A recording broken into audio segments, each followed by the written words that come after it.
So our relationships are one of the essential elements in a happy, well-lived life.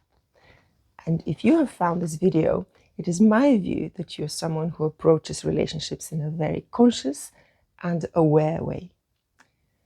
But have you considered that how you relate to others to a large extent is shaped by your childhood? How you bonded with your primary caregiver has a huge impact on how you approach relationships. As a child, you develop an attachment strategy, which then you apply to future relationships.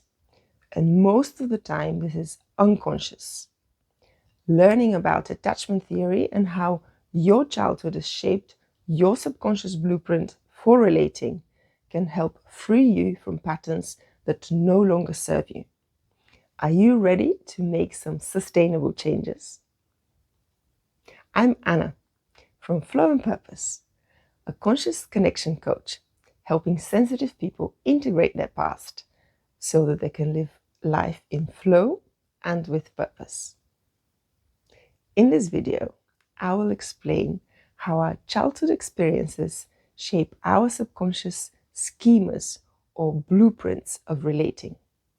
I will introduce you to the three main forms of attachment: secure attachment, insecure avoidant, and insecure anxious. And I will explain how they arise, how they subconsciously shape our adult relationships. By the end of this video, from what you know about your own childhood and also what you know about your current ways of relating, you will learn to identify your attachment strategy.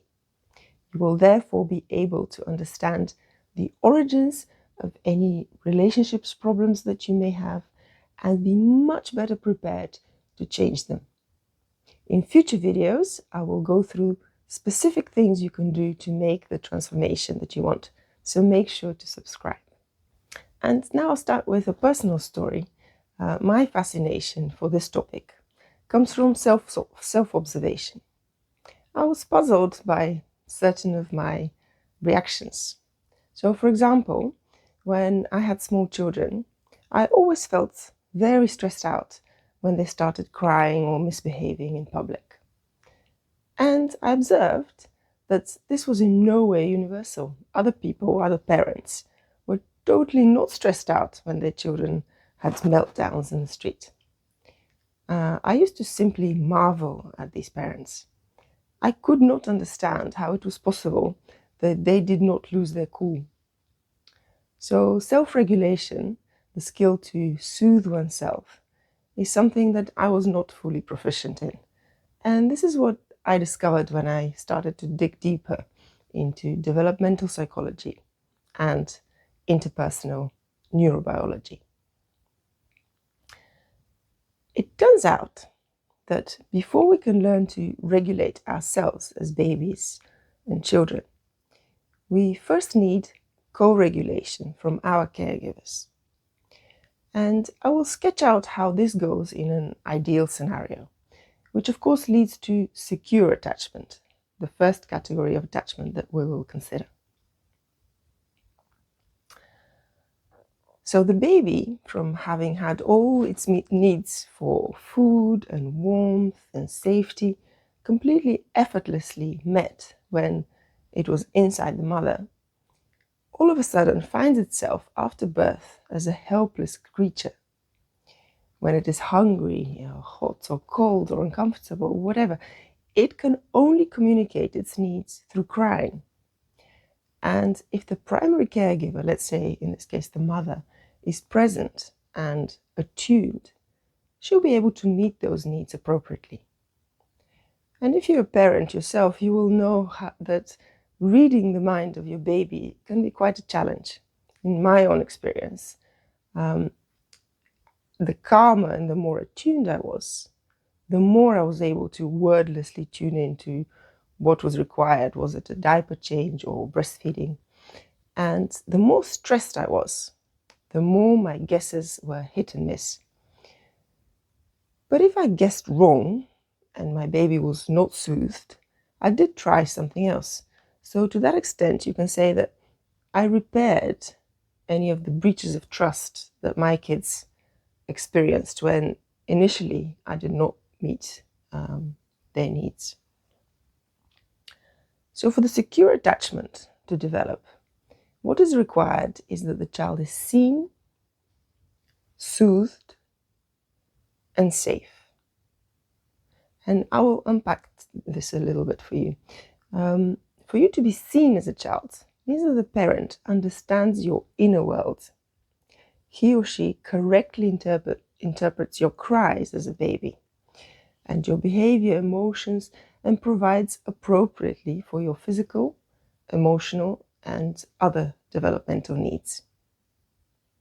If you were soothed by your mother or other caregiver, and if there's reliability in the soothing, you're also more likely to develop secure attachment.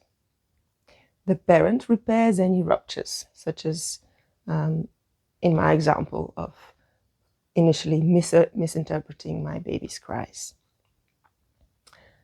And finally, you as a baby or the child have the experience of feeling safe. The safety element can be seen from two perspectives.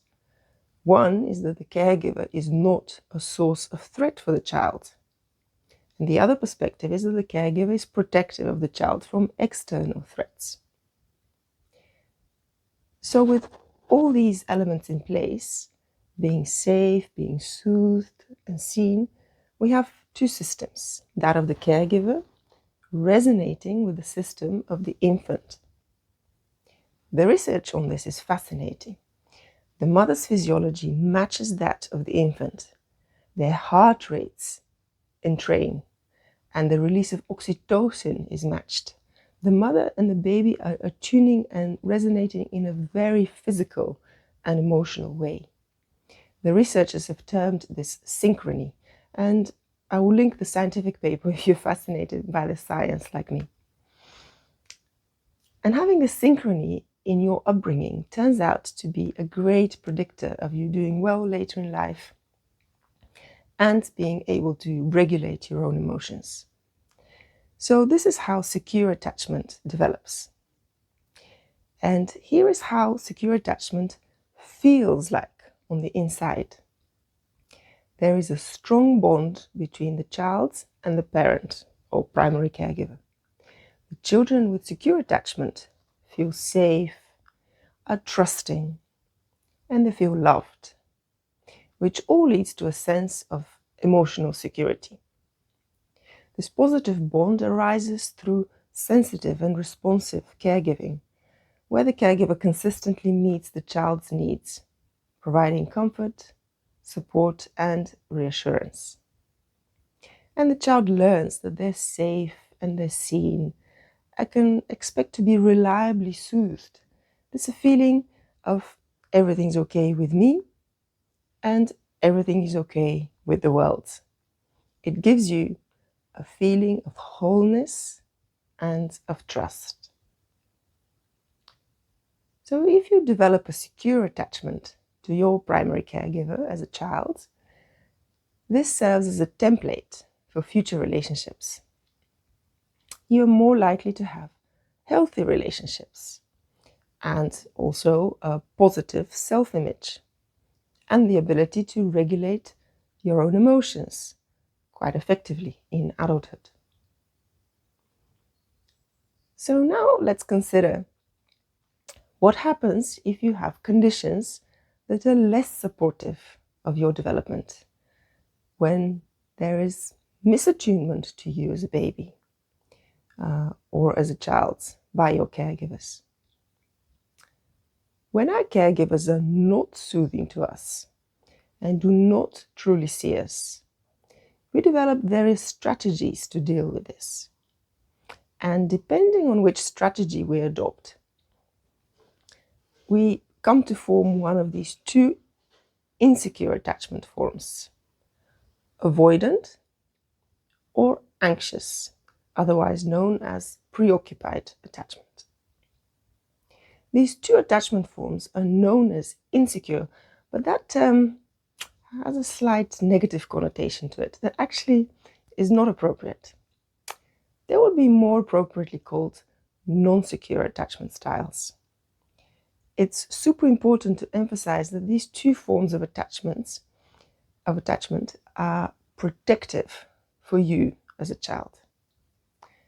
It makes perfect sense for you developmentally to adopt one of these two strategies in order to ensure that you have attachment to your caregiver and that you're safe. In the game of survival, it is absolutely ingenious that nature makes us adopt one of these two attachment styles.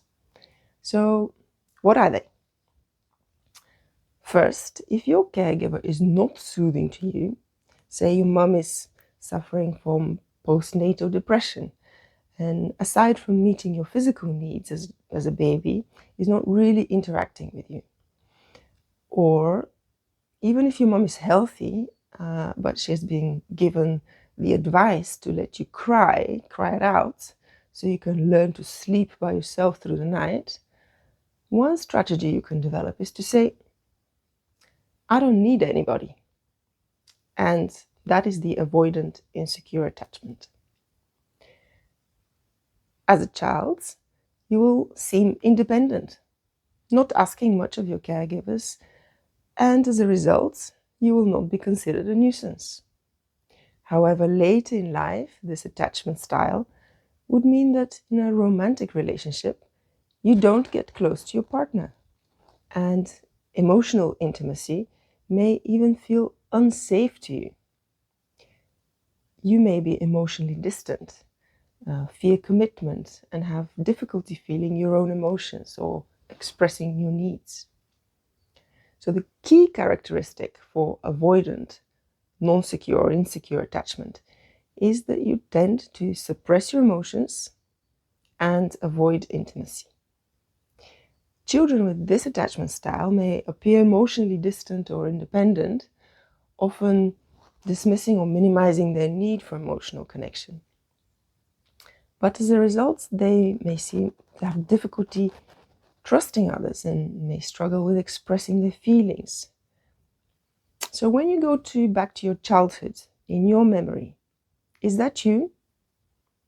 This attachment style is often associated with caregivers who were emotionally unavailable or even rejecting, and most often due to their own unresolved trauma, which has led you as the child to learn to rely on yourself and avoid seeking emotional support. So now let's consider the other strategy that may have saved you developmentally: the anxious, non-secure or insecure attachment. If I could not rely on my caregivers to soothe me, my whole attachment system may get ramped up. So I become clingy and overly dependent on my caregivers. As a child, I cry a lot and I cling to my mother, not daring to explore or to play, or only after a lot of reassurance. And sometimes it's difficult to soothe me. My system is in overdrive. My biggest fear is abandonment. How does that affect us as adults? When I get into a romantic relationship later in life, this type of attachment strategy will mean that I may need you to be with me all the time. Or I get really upset at you being late and I need a lot of reassurance. I may even become very jealous.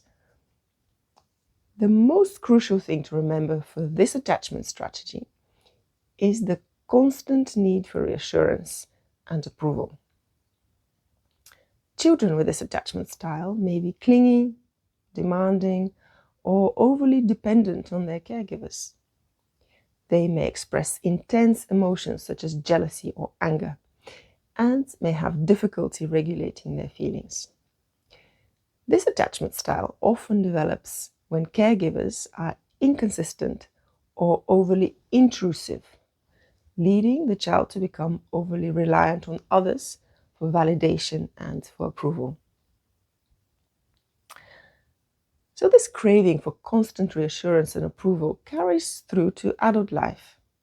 You may become overly dependent on your partner or experience jealousy, and in general, you will quite likely fear abandonment. Are you starting to recognize yourself in one of these patterns? So if you see yourself in one of these categories, please remember that there is nothing wrong with you. These strategies were extremely useful for making sure you had the most optimal development in the environment where you grew up. So there is nothing shameful in having one of these attachment strategies. And believe me, as a recovering anxious, insecurely attached person, my initial reaction to understanding these categories was even more shame. It felt like a personal failure. I'm insecurely attached. No, this is a protective mechanism and a very good adaptation to your environment as a child, where you had perhaps very stressed caregivers, where there was unprocessed trauma in your family of origin. The fact of having these insecure attachment styles is nothing more than having optimally adapted to the circumstances of early life. And that you can be grateful for. So with this exercise, we have brought your relational blueprints from the unconscious to the conscious. You have now a compassionate understanding of how they may have developed. And in the coming videos, we will dive deeper into each insecure attachment strategy, and we will learn how to reparent ourselves into secure attachment. So make sure you subscribe, and if you have received even some value from this video, please forward to others who might need this, might need to hear this, and begin their journey to wholeness. And so I thank you for taking this time with yourself, with me, with us, because in doing that, we cultivate a deeper awareness together. Things that were hidden in the subconscious are now made conscious. We can feel more connected and more whole. And I have links in my description, so if you'd like to explore deeper resources, please do so. And as always, I love when you leave comments and share your experiences. What is your attachment style? And what is your perspective now? Have you already started to make the move to secure attachment? Have you experienced wholeness in your life?